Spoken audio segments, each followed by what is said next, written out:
Welcome to my channel astrology blessings and guidance. आज हम अष्टक वर्ग को कंटिन्यू करते हुए उसके आगे के पार्ट्स के बारे में, दुष्टाना हाउसेस के बारे में चर्चा करेंगे। 6th, 8th and 12th houses जो होते हैं वो दुष्टाना हाउस होते हैं।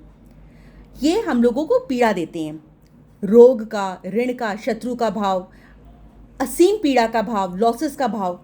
जब भी किसी भाव में 28 से बहुत कम पॉइंट्स भी होते हैं तब भी वह भाव बहुत अच्छे रिजल्ट्स या मॉडरेट रिजल्ट्स दे रहा होता है। ऐसा इसलिए होता है क्योंकि या तो वहाँ पर कोई उच्च का ग्रह बैठा हुआ है, कोई बलि ग्रह बैठा हुआ है, या किसी बलि ग्रह की उस भाव पर दृष्टि है, या वाइस वर्सा। जैसे किसी भाव में 28 से ज़्यादा पॉइंट्स हो गए फिर भी वो अच्छे रिजल्ट्स नहीं देता। मे बी वहाँ पर कोई नीच का ग्रह बैठा हुआ है, किसी क्रूर ग्रह की दृष्टि है।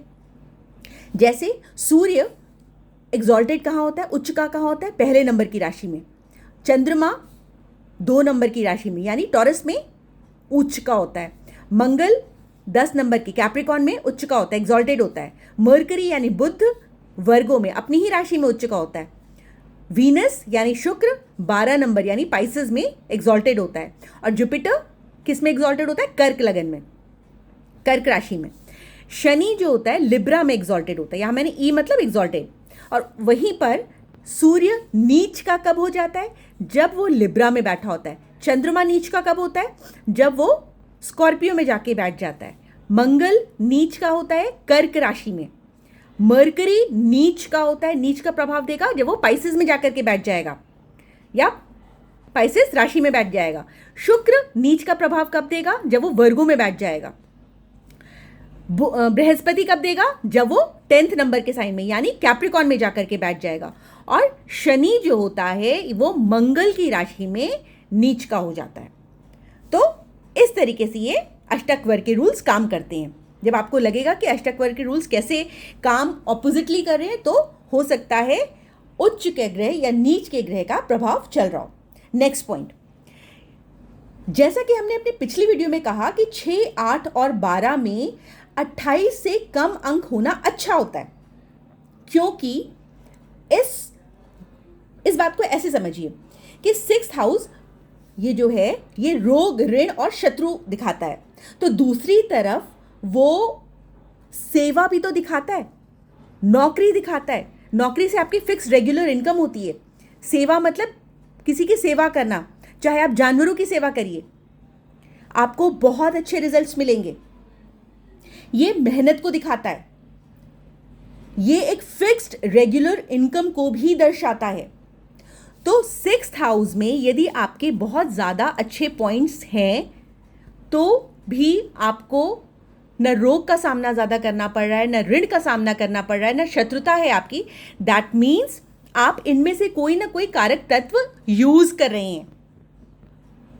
तो इस प्रकार से छठे भाव में बहुत ज़्यादा अष्टक वर्ग पॉइंट्स होने के बावजूद आपको अच्छे रिजल्ट्स इसलिए मिलते हैं क्योंकि आप इन पैटर्न्स को फॉलो कर रहे हैं, इन कारक तत्वों को यूज कर रहे हैं।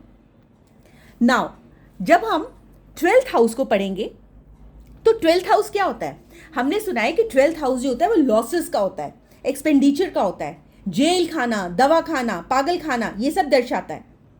तो क्या अब हम लोग परेशान हो जाएं, अब हम लोग डर जाएं कि अब तो हमारे अष्टक वर्ग में 12th हाउस में बहुत ज़्यादा पॉइंट्स है, अब हमारे साथ यही होगा, अब हमारी लाइफ तो गई? नहीं, ऐसा नहीं है।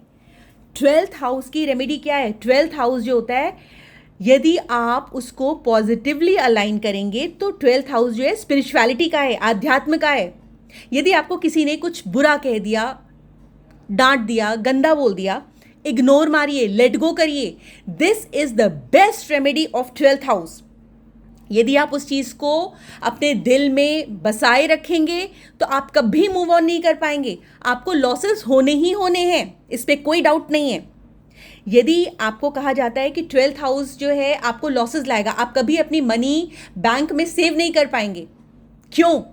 क्योंकि 12th हाउस कहता है कि मैं बैंक में मनी रहने नहीं दूंगा।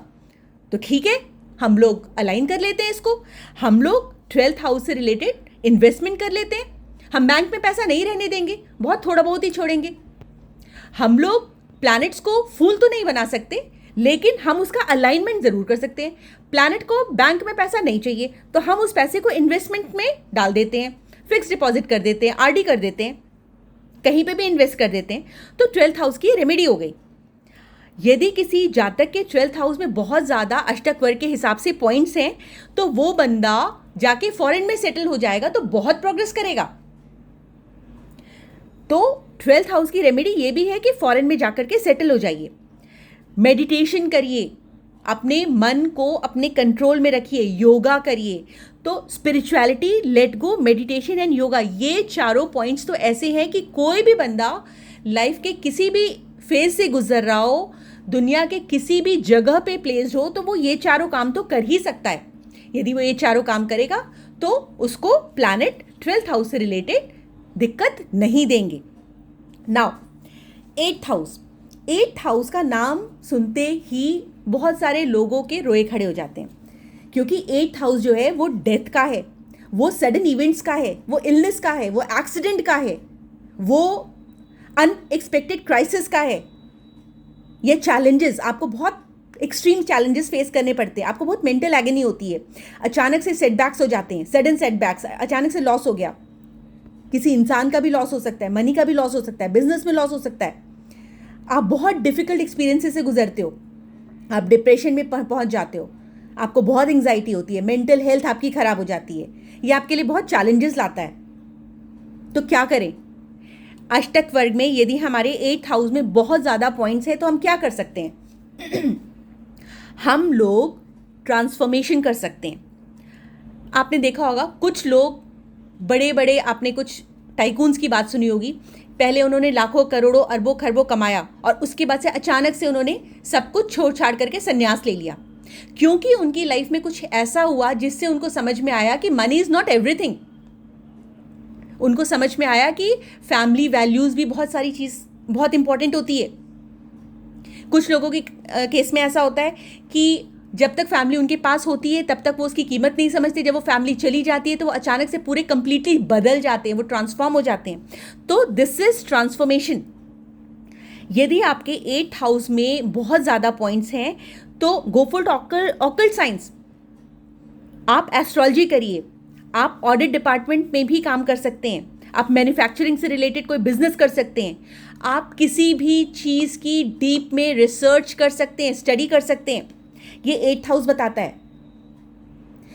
8th हाउस जो होता है वो हिडन नॉलेज का होता है, even acquired wealth through unexpected means होता है। So if you are utilising that house using its positive कारक, तो वहाँ पर पॉइंट्स ज़्यादा भी हैं तो you don't have to worry. 6, 8, 12 भाव में पॉइंट्स का होना, अंकों का होना लाइफ को बैलेंस करना भी तो सिखाता है। तो इस प्रकार से हमें 6, 8, 12 भाव से डरने की ज़रूरत नहीं है, बल्कि हमारे को उसको अलाइन करने की ज़रूरत है। यदि आपको मेरी ये वीडियो पसंद आई हो तो please like, share and subscribe ज़रूर करिएगा। Thank you so much for watching.